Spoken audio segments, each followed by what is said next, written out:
देखिए ये क्वेश्चन, देखिए ग्राफ क्वेश्चन स्टार्ट कर रहे हैं आप। The adjacent figure shows the displacement time graph. Displacement time graph है आपका x T, moving on the positive x axis, choose the correct option. आपको करेक्ट ऑप्शन बताने हैं, ठीक है। Particle is continuously moving in positive x direction. सीधा पढ़ने की जरूरत ही नहीं है। देखिए ऊपर वाला पोर्शन इरेज कर रहे हैं ताकि मैं यहाँ पर लिख पाऊँ, आपको कुछ समझा पाऊँ डिस्प्लेसमेंट टाइम ग्राफ के बारे में। देखिए डिस्प्लेसमेंट टाइम ग्राफ की के बारे में देखिए एक बार। डिस्प्लेसमेंट टाइम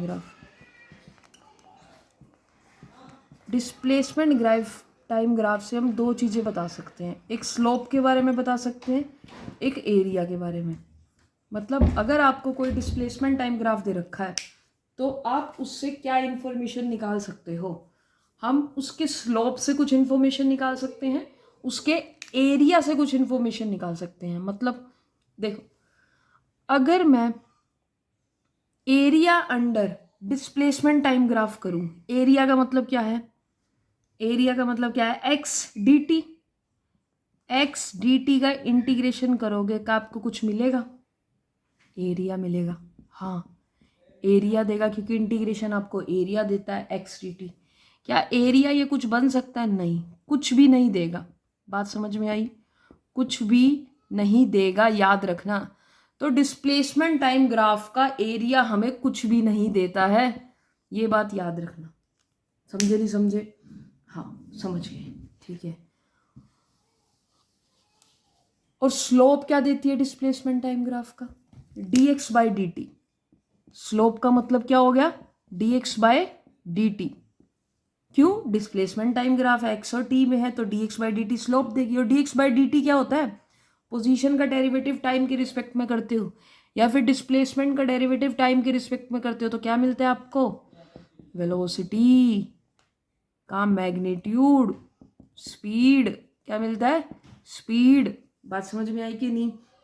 यानी कि आप वेलोसिटी या स्पीड के बारे में आइडिया दे सकते हो स्लोप से।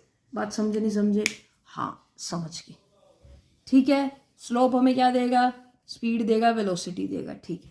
अब ये देखिए, इस ग्राफ को देखिए, ये ऐसे है, इसके स्लोप के बारे में क्या कह सकते हो, ऐसा है स्ट्रेट लाइन, तो इसका स्लोप क्या है, स्लोप पॉजिटिव है। पॉजिटिव कैसे है स्लोप, ये एंगल देखो theta, tangent theta, theta less than 90। हाँ अब टेंजेंट की कोई भी वैल्यू 90 से कम रखो आप, वो क्या आएगी, पॉजिटिव आएगी कि नहीं आएगी, हाँ। और टेंजेंट थीटा ही स्लोप देता है, हाँ, तो यानी कि स्लोप कैसी होगी, पॉजिटिव होगी। एक ट्रिक बता रहे हैं, अगर लाइंस ऐसी ऐसी हों तो स्लोप पॉजिटिव, लाइंस ऐसी ऐसी बने तो स्लोप नेगेटिव। बात समझ में आई कि नहीं? हाँ, हॉरिजॉन्टल के साथ एंगल, अगर एंगल लेस देन 90 है तो स्लोप पॉजिटिव।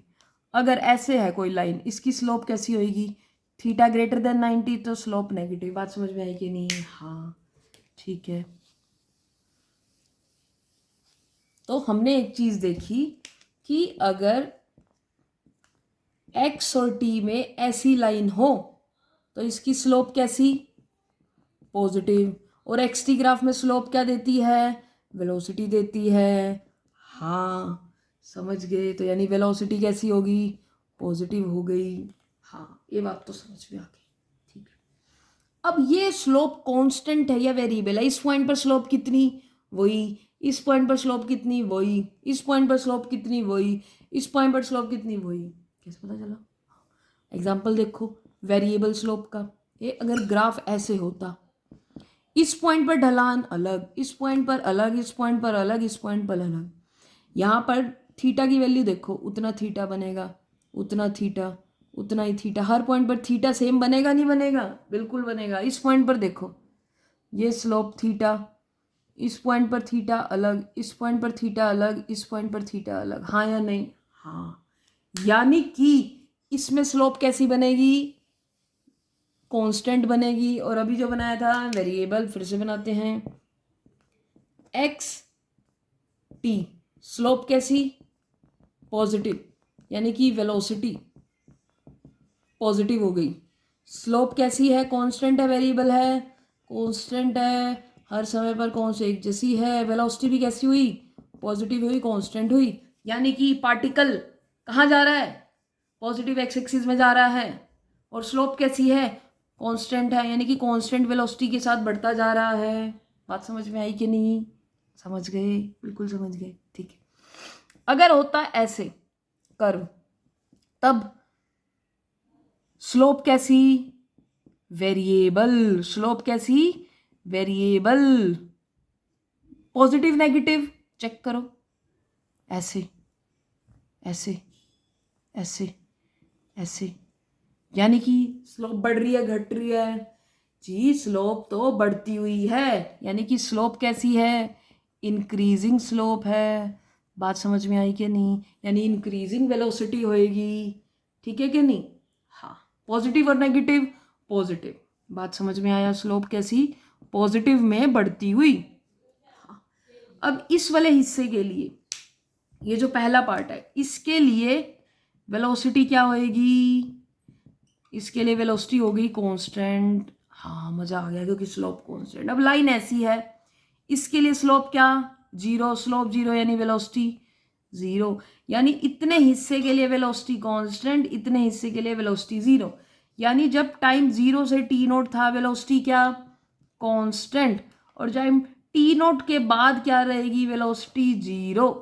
तो कौन सा आंसर आ गया, particle moves at a constant velocity, हाँ, up to time t naught, t naught तक कांस्टेंट वेलोसिटी से जा रहा है, हाँ, और देन स्टॉप्स, फिर रुक गया यहाँ पर क्योंकि v जीरो है आगे। बात समझ में आई कि नहीं? पहला ऑप्शन क्या कह रहा है, particle is continuously going in positive x direction, अरे जा तो रहा है पॉजिटिवली एक्स डायरेक्शन में, क्या इतने हिस्से में भी जा रहा है, नहीं, कॉन्टिन्यूसली नहीं जा रहा है, एक टाइम के बाद रुक रहा है। क्या पार्टिकल रेस्ट पे है, रेस्ट पे तो है, इतने हिस्से में है, क्या स्टार्टिंग से रेस्ट पे है, नहीं। फोर देखो, क्या कांस्टेंट एक्सेलरेशन है, नहीं, वेलोसिटी कांस्टेंट है, यानी एक्सेलरेशन क्या, जीरो। बात समझ में आई? एक्सेलरेशन जीरो है, कांस्टेंट नहीं है। क्यों? क्योंकि वेलोसिटी क्या आ गई, कांस्टेंट आ गई, तो उसका डेरिवेटिव क्या आएगा, जीरो आएगा। बात समझ में आई कि नहीं आई? तो इसका आंसर क्या हो गया, सी। मिलते हैं आपसे नेक्स्ट वीडियो में, प्लेलिस्ट जरूर चेक करिएगा।